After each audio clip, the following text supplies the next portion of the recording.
Arizona's primary election just about a week away. Coming up fast, Emily. Education in our state is once again a top priority for voters. The legislature just passing a bipartisan budget, including millions in education funding. And this morning, Team 12's Jen Wahl is joining us live from the state capitol. Jen, what are lawmakers focusing on when it comes to education? Yeah, good morning to you, Scott and Emily. So one of the biggest issues ahead of the primary for lawmakers is going to be the aggregate expenditure limit. It's all tied with the state budget that was recently passed, and it's basically a spending cap for schools, which could limit the amount they can spend on education no matter how much they were awarded. And it's all hanging in the balance right now. And in this most recent bipartisan budget, $526 million of new money was set aside for base level education funding in Arizona's public schools. This is permanent funding that's ongoing. Arizona Senate Minority Leader Rebecca Rios says it's a 9% increase, and she says that means every year there's an automatic 2% increase on the base.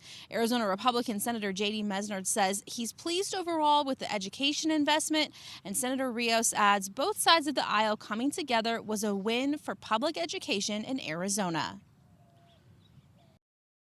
Because they were willing, because they had to essentially, and increase public funding of public education, Democrats agreed to support the budget.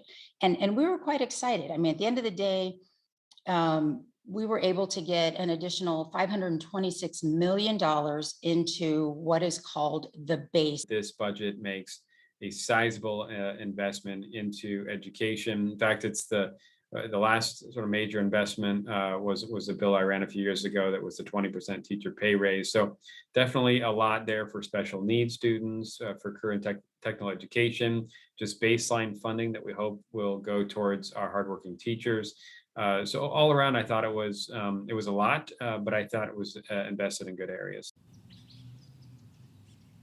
Okay, so now back to that aggregate expenditure limit that I mentioned at the beginning of this report. It still hangs in the balance, and lawmakers on both sides of the aisle have strong opinions about it. So coming up in the next hour, we're going to tell you that and what could happen over the next few months for those funds, the state budget, and education, all with that limit still up in the air.